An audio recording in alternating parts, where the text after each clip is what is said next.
ஓம் சாந்தி.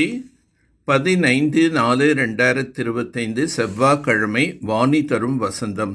இனிமையான குழந்தைகளே, தந்தை ஆத்மாக்களாகி உங்களிடம் ஆன்மீக உரையாடல் செய்கின்றார். நீங்கள் உங்களது வாழ்க்கை 21 பிறவிகளுக்காக காப்பீடு செய்து கொள்ள வேண்டும். தந்தையிடம் வந்துள்ளீர்கள். உங்களது வாழ்க்கை நீங்கள் அமரராக ஆக்கக்கூடிய அளவுக்கு காப்பீடு செய்யப்பட்டு விடுகின்றது. மனிதர்கள் தங்களுடைய லைஃப் இன்சூரன்ஸ் எதற்காக செய்விக்கிறார்கள் என்றால், இறந்த பின்னர் தன்னுடைய குடும்பத்திற்கு செல்வம் கிடைக்கும் என்று. ஆனால் குழந்தைகளாகி நீங்கள் இன்சூர் செய்கிறீர்கள் என்றால், நாம் 21 பிறவிகளுக்கு இறக்கவே கூடாது, அமரர் ஆகிவிட வேண்டும் என்பதற்காக. சத்தியத்தில் ஒன்றும் இன்சூரன்ஸ் கம்பெனி இருக்காதே. இப்போது நீங்கள் லைஃப் இன்சூரன்ஸ் ஆயில் காப்பீடு செய்து விடுகிறீர்கள். பிறகு ஒருபொழுதும் இறக்க மாட்டீர்கள். இந்த ஒரு குஷி இருக்க வேண்டும். நீங்கள் அமரர்களாக இருந்தீர்கள். மூலவத்தனம் கூட அமரலோகமாகும். அங்கு மரணம் அடைவது மற்றும் உயிருடன் இருப்பது என்ற விஷயம் இருப்பதில்லை.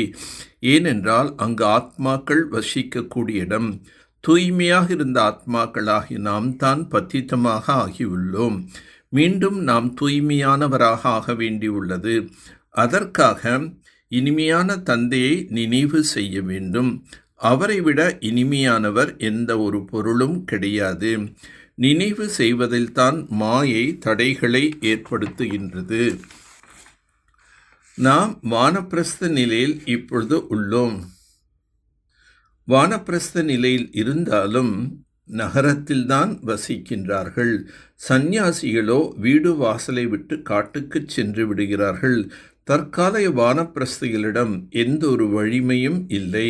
அவரவர் பாகங்களை அனைவரும் நடிக்கின்றார்கள். நீங்கள் எல்லையற்ற வைராகமுடைய குழந்தைகள் ஆவீர்கள். இந்த பழைய உலகத்தில் இருந்தாலும் கூட இந்த கண்களால் அனைத்தையும் பார்த்தும் பாராதவர்களாக இருக்க வேண்டும். இதுதான் முக்கியமான முயற்சியாகும்.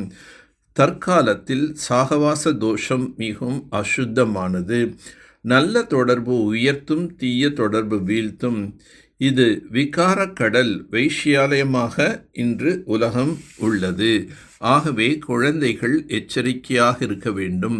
உங்களுக்கு எந்த தேகத்தின் மீது அன்பு உள்ளதா? உண்மையில் இருக்க வேண்டியது ஆத்மாவின் மீதுதான் அன்பு. அழியாத பொருள் மீதுதான் அன்பு இருக்க வேண்டும். அழியக்கூடிய பொருள் மீது அன்பு ஏற்படுவதால் தான் சண்டையிட்டு கொள்கிறார்கள்.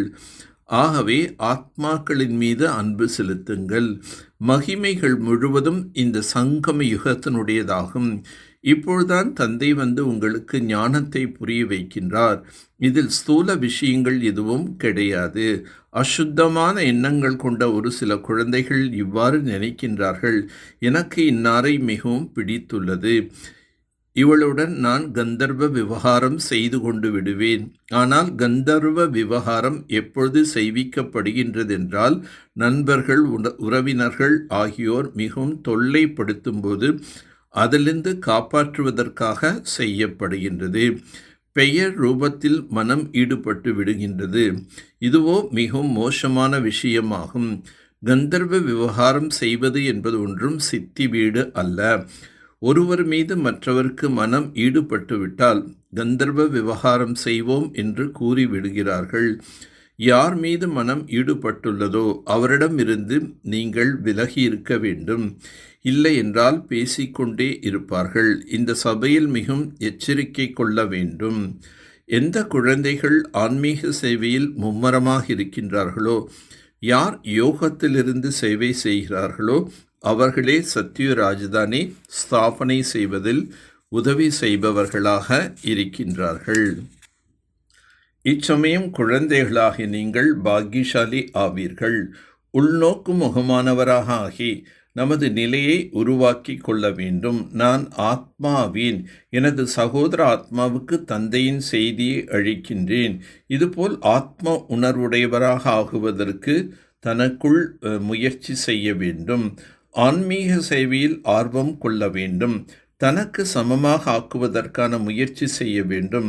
நட்பு தோஷத்தில் மிகவும் அசுத்தமானது. அதிலிருந்து தங்களை தானே பாதுகாத்து கொள்ளுங்கள். தப்பும் தவறுமான உணவு பழக்கத்தை ஏற்படுத்தி கொள்ளக்கூடாது.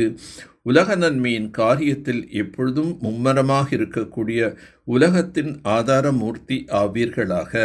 விஸ்வ கல்யாணக்காரி குழந்தைகள் கனவில் கூட சாவகாசமாக இருக்க மாட்டார்கள். இரவு பகலாக சேவையில் பிஸியாக இருப்பார்கள். அவர்களுக்கு கனவில் கூட புதிய புதிய விஷயங்கள், சேவையின் திட்டங்கள் மற்றும் வழிமுறைகள் தென்படும். அவர்கள் சேவையில் பிஸியாக இருக்கும் காரணத்தினால் தங்களது புருஷார்த்தத்தில் ஆகட்டும் மற்றவருடையதாகட்டும் வீணானவற்றிலிருந்து தப்பித்திருப்பார்கள். அவர்களுக்கு முன்னால் உலகத்தின் ஆத்மாக்கள் எப்பொழுதும் வெளிப்பட்டிருப்பார்கள். அவர்களுக்கு சிறிதளவு கூட கவனக்குறைவின் தன்மை வர முடியாது. அப்பேற்பட்ட சேவாதாரி குழந்தைகளுக்கு ஆதாரமூர்த்தி ஆவதற்கான வரதானம் பிராப்தியாகி விடுகின்றது. சங்கம் யுகத்தின் ஒவ்வொரு செகண்ட் கூட வருடங்களுக்கு சமமாகும். எனவே கவனக்குறைவின் தன்மையில் நேரத்தை வீணாக்காதீர்கள். யாருடன் கூட சர்வசக்திவான் தந்தை கம்பைண்டாக இணைந்திருக்கின்றாரோ சர்வசக்திகள் இயல்பாக அவர் கூட இருக்கும். எங்கு சர்வசக்திகள் இருக்கின்றனவோ அங்கு வெற்றி ஏற்படாது என்பது இயலாத காரியம். லௌகிக்கத்தில் கூட நல்ல துணையாளர் கிடைத்து விட்டார் என்றால் அவரை நாம் விட முடியாமல் இருப்போம். இவரோ அழியாத துணையாளர் ஆவோம்.